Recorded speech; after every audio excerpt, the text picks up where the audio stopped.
Hello दोस्तों, कैसे हैं आप सभी। आई होप कि अच्छे ही होंगे। मैं अर्जुन आप सभी का अपने परिवार मैथ्स परिवर्तन में स्वागत करता हूं। और आज का जो सेशन है हमारा वो चक्रवृद्धि ब्याज कंपाउंड इंटरेस्ट का आज 6वां सेशन है। और इसमें हम लोग आज सीखेंगे कि किस्तों पर आधारित प्रश्नों को किस प्रकार के से किस्तों पर आधारित प्रश्न बनते हैं। तो अब हम जो है कंपाउंड इंटरेस्ट में एंड की ओर चल रहे हैं। हमारा जो सेशन है, जो मतलब ये चैप्टर है, ये ख़त्म की ओर है, ख़त्म हो रहा है। अब आप लोग थोड़ा जो है हैरान हो गए होंगे कि इतनी जल्दी कैसे ख़त्म हो गया। हाँ दोस्त, आप जो है बुक उठाइए, उसमें से कोई भी क्वेश्चन आप उठा कर देखिए। जितने भी क्वेश्चन हैं सभी क्वेश्चन मैंने जो कॉन्सेप्ट बता दिया है, चाहे जिस प्रकार से वो घुमाए बिल्कुल आसानी से अब लग जाते हैं, है ना। तो मैंने क्या किया है कि जितने भी टाइप हैं मैंने एक ही कॉन्सेप्ट से लेकर जो है उसी पर मैंने सब कुछ बता दिया है, बिल्कुल आसानी से आ जाता है ना। तो चलिए अब हम लोग अपना सेशन जो है स्टार्ट करते हैं आज का, और देखते हैं कि किस प्रकार से क्वेश्चन बनते हैं जो है किस्त पर, और किस प्रकार से हमको उसको सॉल्व करना है। तो हम जो है जो बुक में मेथड दिया होता है उससे हमको चलना नहीं है। हम लोग क्या करते हैं, एक जो है अपना कॉन्सेप्ट है उसी पर देखेंगे, उसी से लगाएंगे। तो चलिए शुरुआत करते हैं। ये रहा अब हमारा पहला क्वेश्चन। क्वेश्चन क्या है, कह रहा है कि एक आदमी ने बाइक खरीदी और वादा किया कि वह 20% की दर पर 10,800 रुपये की 3 बराबर किस्तों में पैसे चुका देगा। बाइक की कीमत ज्ञात करो। तो कहने का मतलब क्या है कि कहा गया है कि 20% की दर पर 10,800 रुपये की 3 किस्तों में पैसे चुकाना वो चाह रहा है ना। जब जो है वो 3 किस्तों में चुकाना चाह रहा है तो कहने का मतलब उसको चुका कितना रहा है, वो टोटल चुका कितना रहा है 10,800 रुपया, लेकिन वो इकट्ठा नहीं दे रहा, वो इकट्ठा नहीं दे। किस्त का मतलब यही होता है, किस्त का मतलब ये होता है कि क्या करते हैं कि कोई जो है जैसे बाइक खरीद रहे हैं या फिर कोई बड़ा जो है साधन खरीद रहे हैं हम लोग, तो क्या करते हैं जैसे मैंने ख़रीद लिया तो उस पर हम जो है पूरा पैसा इकट्ठा नहीं दे पाते हैं, तो उसको लोन पर ले लेते हैं। तो लोन पर लेते हैं तो उस पर हमारा ब्याज लगता है, ब्याज दर हमारा जो है प्रतिवर्ष बढ़ता रहता है। अब वहाँ पर साधारण ब्याज तो लगता नहीं। क्यों नहीं लगता? क्योंकि साधारण ब्याज लगाएंगे तो हर वर्ष उतना ही रहेगा। चक्रवृद्धि ब्याज वो लगाते हैं, कंपाउंड इंटरेस्ट, उसमें क्या होता है कि उनको प्रतिवर्ष जो है बढ़ता हुआ मिलता है। तो अब जो है कहते हैं कि हाँ, जैसे 5 लाख की गाड़ी है तो उस पर जो है जब किस्त वाइज जमा करते हैं तो हो सकता है 5.5 लाख देना पड़ जाए, हो सकता है 6 लाख देना पड़ जाए, इसलिए उस पर जो है आपको महंगा पड़ जाता है। वो क्यों पड़ जाता है? क्योंकि उस पर ब्याज वो लेने लगते हैं प्रतिवर्ष जो है, वो किस्त पर किस्त जब देते रहोगे तो आप उसी पर ब्याज लगा देते हैं। तो अब देखो इसको हम कैसे लगाएंगे। देखो कहा गया है कि सबसे पहले हम क्या देखते हैं, यहाँ पर जो मिश्र धन है, जो मिश्र धन है वो कितना है 10,800। कैसे जानेंगे ये मिश्र धन है? हम इस प्रकार से जानेंगे क्योंकि ये जो हमारा एम है, ये जो हमारा 10,800 रुपया है, ये टोटल किस्तों के रूप में जितना हम पैसा दे रहे हैं ये वो चीज़ है। ये टोटल हम इसको अगर हम तोड़े तो ये 3 किस्तों में 10,800 रुपया वो चुकता कर रहा है, 3 किस्तों में टोटल वो जितना चुकता कर रहा है। तो अब कहा गया है कि बाइक की कीमत ज्ञात करो, जो उसकी जो है एक्चुअली में जो कीमत है वो हमको ज्ञात करना है। तो क्या करते हैं, देखिए सबसे पहले हम क्या करते हैं, आर हमारा है कितना, आर हमारा दिया गया है 20%। तो 20% को हम तोड़ेंगे, 20% को तोड़ेंगे तो कितना आ जाएगा 1/5 आ जाएगा। अब ये सब चीज़ें हमको बताने की ज़रूरत नहीं है क्योंकि अब हम जो है बेसिक क्लासें जो है हमारा हो गया है। अगर नहीं समझ में आ रहा है तो पहले जो है पहले वीडियो देख लीजिए, जो भाग 1 भाग 2 है उसको देख लीजिए, तब आपको समझ में आ जाएगा। और उसका डिस्क्रिप्शन में जो है उसका लिंक दिया गया है, देख लीजिए। अब क्या करते हैं, हम ये समझते हैं कि ये इसका वास्तविक कीमत है, इसका जो है ये वास्तविक कीमत है। और ये क्या है, ये इसका किस्त है, मतलब जो है क्या है, ये किस्त नहीं है, ये इतना जो है ब्याज है, ये इसका ब्याज है, ठीक है ना, प्रतिवर्ष इतना ब्याज ले रहा है। तो हम कह सकते हैं कि ये अगर कीमत है हमारी तो कितना कीमत है 5, ठीक है।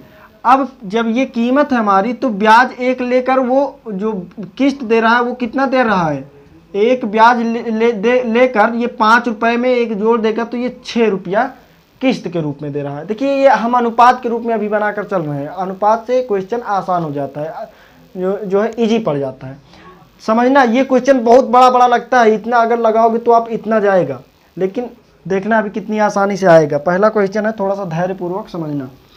अब क्या करते हैं, कहा गया कि 3 वर्ष का, हम एक ही क्वेश्चन पे सारा कुछ आपको बता देंगे।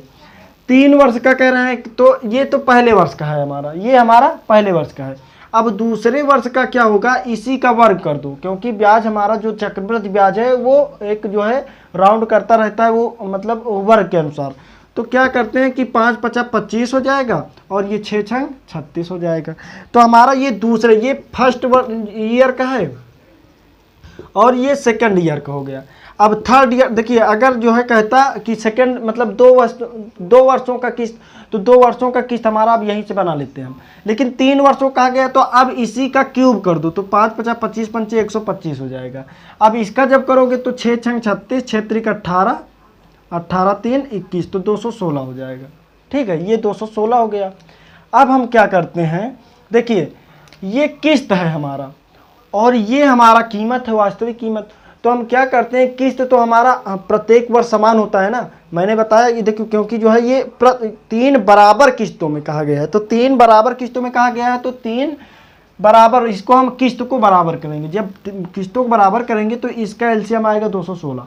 जब 216 आएगा तो क्या करते हैं, इसमें हम 36 से गुणा कर देंगे तब 216 प्राप्त हो जाएगा, इसमें हम 6 से गुणा कर देंगे तब 216 प्राप्त हो जाएगा। तो ये अब सभी हो गए बराबर, अब ये सभी हो गए किस्त बराबर।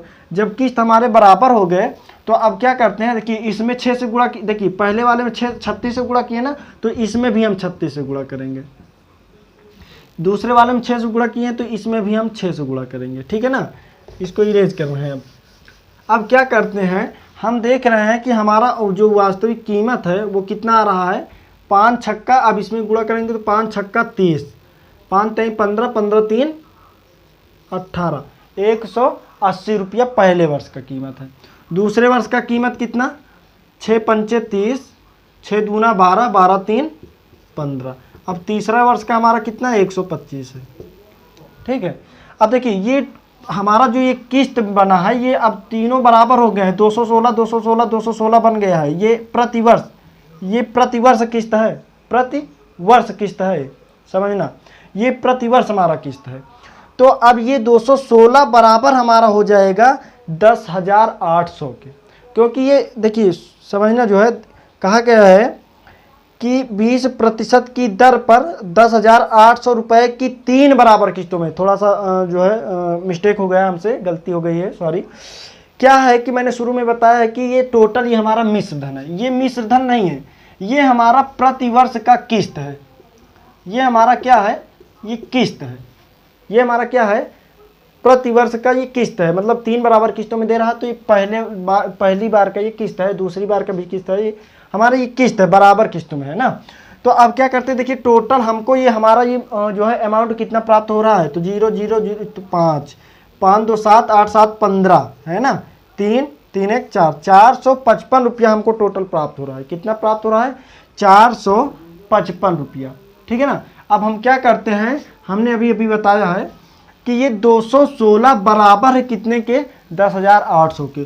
तो ये 216 जब बराबर है 10,800 के, तो 10,800 के बटा में हमने रख दिया 216। ये सारी चीज़ें मैंने बता दिया है, अब इसको बार बार बताने की आवश्यकता हमको नहीं है। ठीक है, अब क्या करेंगे, अब क्या करेंगे, देखिए अब हम तो इसके बराबर रख दिए हैं, लेकिन क्यों रख दिए, क्योंकि हमको मान निकालना है कितने का, 455 का।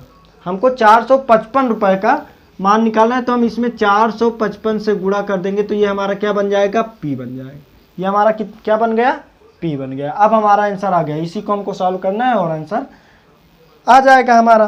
तो आपका कितना आंसर आ जाएगा, चलिए देखते हैं। देखो अगर इसको हम ले जाएं, इसको हम जो है इस हम डिवाइड करेंगे, तो 2 पंचे, तो ये 16 पंचे 80, तो ये 5 बार जाएगा तो 1050 हो जाएगा, 5 बार तो यहाँ हो गया 50।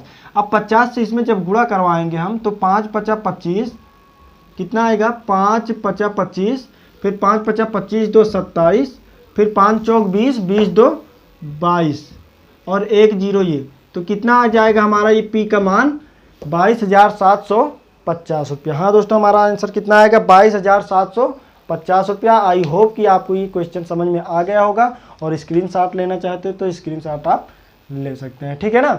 तो देखिए कितना जो है ये आसानी से आ रहा है। अभी आपको थोड़ा सा क्रिटिकल लग रहा होगा, लेकिन आप जब इसका जो किताबी मेथड देखेंगे ना, तब और आप घबरा जाएंगे, ठीक है ना। तो इसलिए जो है ये आपको बहुत बेस्ट है। हाँ, थोड़ा सा पहला क्वेश्चन है, इसलिए थोड़ा सा आपको लग रहा है कि लेंदी है। तो चलिए हम अब दिखाते हैं कि इसको और जल्दी से कैसे लगाएंगे, है ना। चलिए, हाँ तो ये रहा दोस्तों अब हमारा अगला क्वेश्चन। क्वेश्चन क्या है देखिए, कहा गया है कि एक आदमी ने 25,220 रुपया का धन उधार लिया और वादा किया कि वह 5% की दर से 3 समान वार्षिक किस्तों में पैसा चुका देगा, ठीक है। फिर प्रत्येक किस्त की कीमत ज्ञात करो। कहा क्या गया है कि प्रत्येक किस्त की कीमत क्या ज्ञात करो। अभी तक क्या होता था? अभी तक ये होता था, ये जो है हमने पिछले क्वेश्चन में देखा कि ये प्रत्येक किस्त का मान दिया था। अब की बार क्या कहा गया? अब की बार वो टोटल उसका अमाउंट दिया गया है, वो कितना उसका सी जो है पी प्रिंसिपल दिया गया है, उसका मूलधन दिया गया है। तो अब की बार मूलधन दिया गया है, तो हमको ज्ञात क्या करना है? हमको ज्ञात करना है किस्त, प्रत्येक वर्ष का उसका किस्त क्या होगा। तो चलिए अब देखते हैं इसको कितनी आसानी से लगाते हैं। हमने बताया है ना, सबसे पहले क्या करते हैं, आप अपना अमाउंट लिख लो। अमाउंट भी लिखने की आवश्यकता नहीं, हम नहीं लिखेंगे। हमको क्या करना है? दर। दर कितना दिया गया है? आर दिया गया है 5%। आर कितना दिया गया है? 5%। आर दिया गया है 5%। तो इसको जब हम तोड़ेंगे तो ये आ जाएगा 1/20। कितना आ जाएगा? 1/20। तो अब क्या करेंगे? 3 वर्ष का है ना, तो देखिए हमारा कीमत, फिर किस्त। अब हमारा कीमत कितना है? ये 20, नीचे वाला हमारा कीमत है। अब ऊपर ये क्या ले रहा है? क्या ले रहा है? ये अपना ब्याज ले रहा है। तो हमारा टोटल ये किस्त कितना हो जाएगा? 21। समझना, कितनी जल्दी जल्दी आपको लगाना है तो ऐसे ही लगाना है। अब क्या करेंगे? ये पहले वर्ष का है, इसका वर्ग करेंगे तो कितना हो जाएगा? 441। इसका कितना हो जाएगा? 400 टोटल, है ना। ये दूसरे वर्ष का किस्त हो गया, दूसरे वर्ष का किस्त हो गया। अब क्या करते हैं? ये 3 वर्ष का निकालना है ना, तो जब इसका हम क्यूब करेंगे तो ये हो जाएगा 8,000, ठीक है। लेकिन जब इसका करेंगे तो ये कितना हो जाएगा? 9261। ये आपको लर्न होना चाहिए कि इसका क्यूब इतना होता है। मैं इसको इसलिए बता रहा हूँ क्योंकि आपका जो एग्जाम में पूछा जाएगा यही क्वेश्चन ही आपको मिल जाएगा, यही क्वेश्चन ही आपको मिलेगा, यही डिजिट भी आपको मिल जाएगा। जब किस्त से क्वेश्चन बनता है तो 2-3 तरीके से बनता है, बस यही आपका जो है बनेगा, यही आपसे पूछ लिया जाएगा।